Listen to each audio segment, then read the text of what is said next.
Right,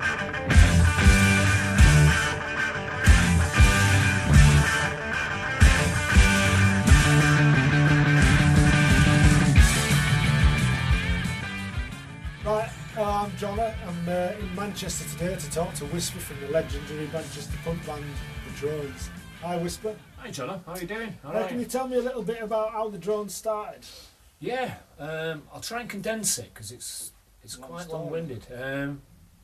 I met Peter, who used to be the drummer, working in a hotel in Manchester when we were kids, and he said, "Do you want to be in a band?" I said, "Yeah, sounds good." Never played before, but says sounds good. So we met his brother, who was MJ, singer, deceased now, and we formed a band.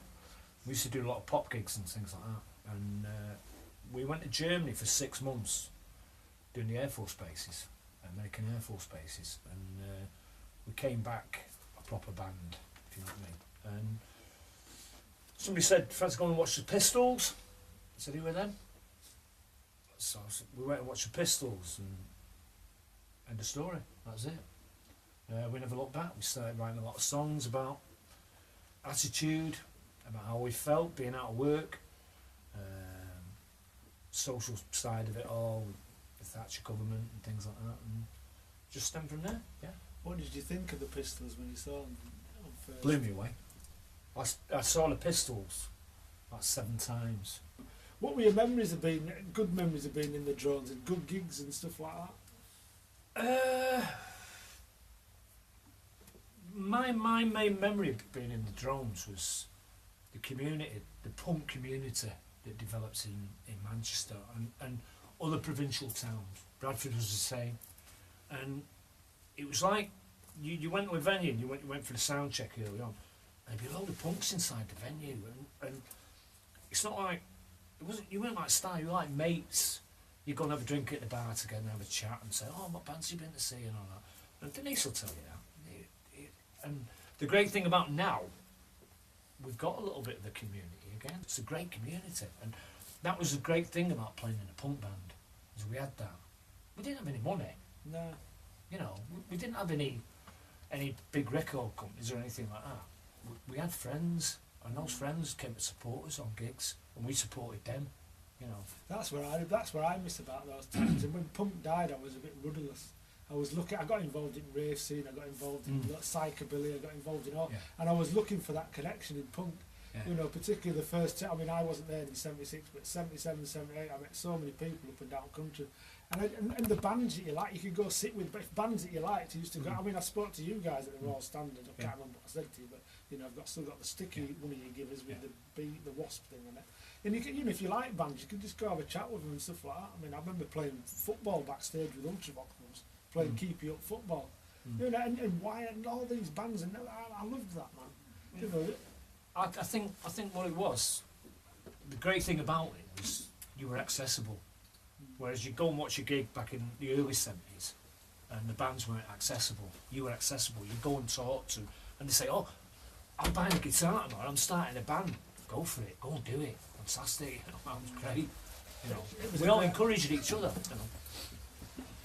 It was. That's what I miss about the community. Like I say, we were talking earlier about football. You know, when I met people at football, they usually fighting each other.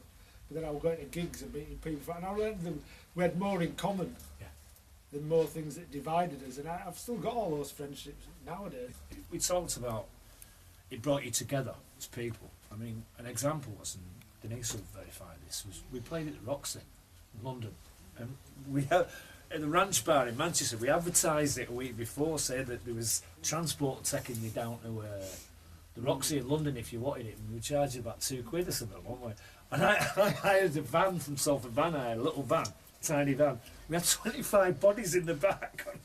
The van was on the floor, wasn't it? Yeah. And they all came down, all the Manx came down from Manchester and invaded the Roxy, which was great. I don't think there'd have been that many London Northerners down there at that time. I started going down London. The first time I went to London was October the 1st, 1977, and I walked down King's Road, and I think there were about 20 punks or something in Bradford. And walking out King's Road, there's hundreds, and I thought, this is fantastic, man. I went into Boy, I went into Seditionaries and all that. And when did the drones retire? I saw the drones, I must have seen them 10, 15 times, 77 times. I can't actually remember them in 79, they just sort of went 79 off the radar. I left. Right. I found a band called 8.5 with Martin Jackson, our magazine, the drummer. Right. All right. Which we did some demos, and that was about it. He went on to better things with Swing Out Sister. The drones carried on. You got John Ellis at the Vibrators playing with them for a while. And then you got, was it Mark Stanley played with bass? Mark Stanley played out V2, didn't he?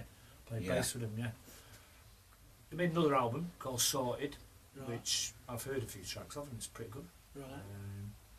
And then, unfortunately, in 2013, MJ died.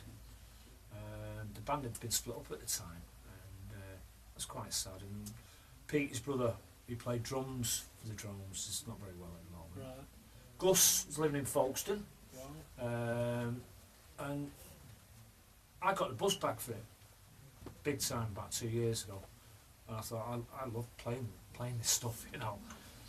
And I asked Brian, who's Mad Muffet out of Dogs, if he fancied it, and he was quite interested, wasn't he, Brian? Fancied it, yeah. And we had a good gig together though, didn't we, over there at Deaf Institute? Yeah, we did. We all collaborated and had a good night. Yeah, and it was great. It was fantastic. And then Brian had mentioned Al Crosby on guitar in the Nosebleeds, was looking at maybe playing a punk band, and the Drones fitted the bill, didn't they, Al? They did. Oh yes. And to a young fanboy, absolutely.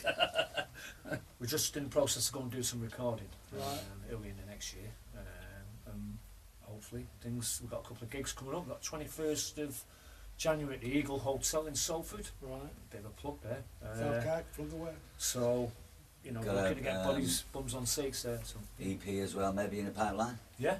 Right, so there's new material then, or there's new material. Yeah, Nice. so What we're going to try and do is keep the spirit of the original Drones, keep that energy and that ethos of bang, but put our modern sort of, not a modern sound if you like, but a modern twist to it, and try and bring it up to date. It's like update. It's like updating the old band. Well, there's a legacy of the Drones that we want to sort of use as a very solid platform and keep within that framework, if you like, with the new stuff.